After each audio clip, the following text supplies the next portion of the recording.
everybody, and welcome back. That is assuming you've been here before, but you haven't. You should go down and subscribe right now. I know, I have no shame. Please help me. Moving on. Today I thought I'd talk about the difference between grand strategy and normal strategy game, focusing on Homeworld and Stellaris, two of my favorite games. Stellaris, a very new one. Actually, I had just bought Stellaris on the Steam sale a couple days ago, and I've been playing it for a few days now, which is why I haven't been uploading anything as I've been no-lifing it.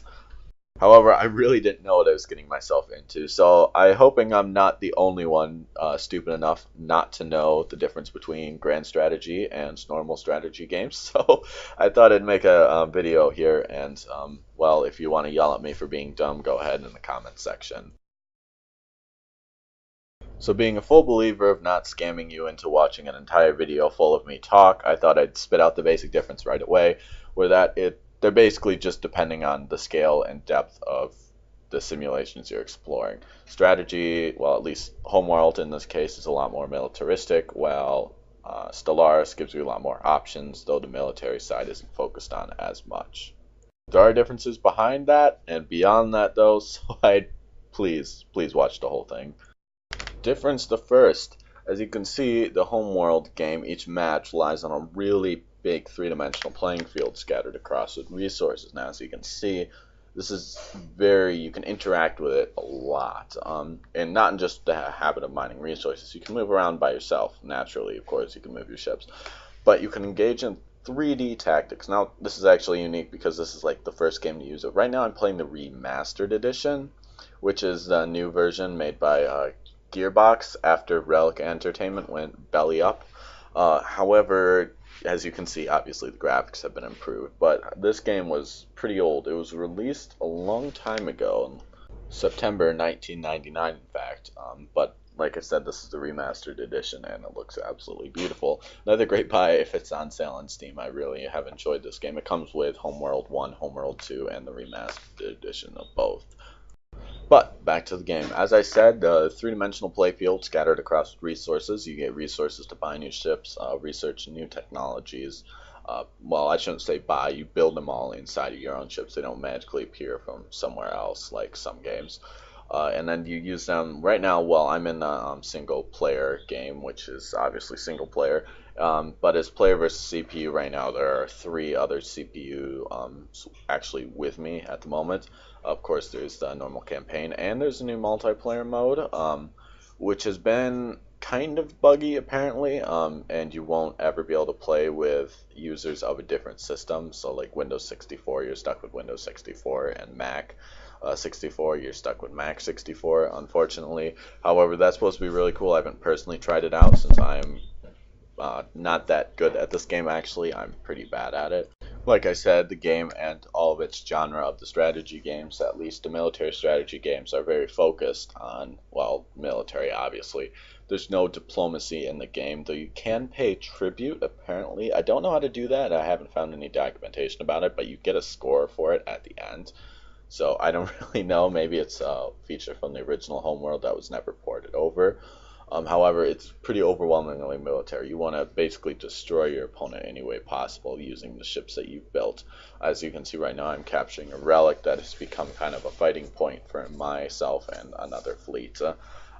Because the relic generates resources and can be used in combat. And later in the game, actually, this escalated very quickly, with many frigates being sent at me, and that kind of overwhelmed my defenses and sent me into a downward spiral, which is why I'm not showing the entire thing, because I don't want to see you lose.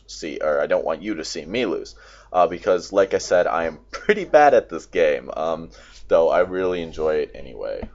Stellaris, on the other hand, is pretty different. Here's a simple fight scene that you can see from Stellaris, and that's blocked by my diplomacy thing at the moment, but in a minute you'll see, and you can kind of see right now, it's overwhelmingly two-dimensional. You don't really interact in the fight scenes themselves, and that's partially because the focus is not all on military, and partially because this is a gigantically huge game. So I'm not controlling my ships here and their formations like I would in Homeworld. However, that's because each of these battles, the battles aren't by themselves that particular, the wars are themselves. And also I should note, and I'll get into this a little bit more later, your military tactics are not the only force in Stellaris.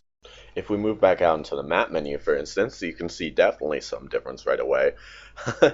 uh, you do have the sensor view in Homeworld, but obviously it isn't this large. And like I mentioned, Stellaris, it's not so much the individual battle as the larger military campaign. In Homeworld, for example, the campaign itself is driven not through interactions with the universe at large, but all through scripted events. You go to different missions and do it. However, here the universe is a lot more, how do you put it, open.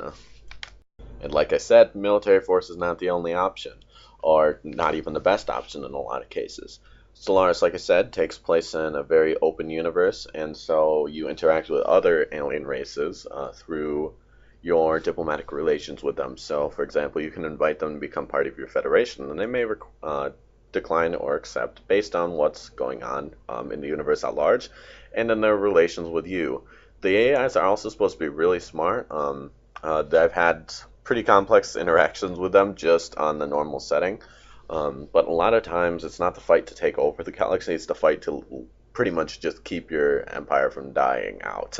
And you still have to maintain a military fleet. As you saw, I was actually fighting off pirates within my borders, and pirates will get they'll get stronger as the game goes on. They'll get a lot stronger, actually. And in fact, at this point, not as you're seeing right now, but at the point that I'm currently in the game, they're stronger than a lot of my fleets at this point, which is kind of a problem. Even without the very high focus on military tactics, though, strategy is very important. This is an example that does involve military, but there's this one empire that I met on my borders very early. They didn't like me because they were slavers, and they wanted to basically take over and enslave my empire, which I didn't want naturally. So I fought them, and they seemed pretty weak, and then I found out that's because another empire had gotten really mad at them and was attacking them kind of from within. I'm not entirely sure, but like this, they had surrounded this other empire and were trying to take over them at the same time. However, these guys were really, really intelligent and had massive fleets despite controlling only really one system.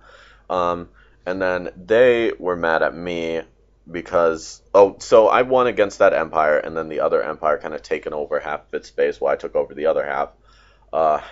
Turns out they didn't really like my empire because, well, to be frank, they followed, my empire was super capitalist and they were communists, so they actually waged a war of ideals against me. Took my empire, won because of their hyper advanced technology, and then basically changed the ideals of my empire. So now my empire is a communist empire. However, the upside of that is that now they're actually happy with me because that was the only reason they didn't like me. So now we have a peace agreement and actually a mutual defense pact. So that's all right for now. However, at the same time, I've also been forging mutual defense pacts with other empires that are liking me now, so at some point I'm probably going to try and get revenge on them. So that should be an interesting fight to see who dukes it out, because they have a lot more land and they have a lot more technology than I do. So I'm working to build it up right at the moment a lot. So basically the difference between grand strategy and strategy often has a much more focus on military goals and achieving them, while grand strategy has a lot more open-ended, a lot more complex interactions, even if the focus is taken off the military aspect of the game and put onto other aspects of it. Hey guys, thanks for watching through the whole thing. I know I haven't been making a lot lately, but that's, like I said, I've been kind of no-lifing Stellaris, and I hope you subscribe because new Kerbal video coming up soon that I think you guys will enjoy.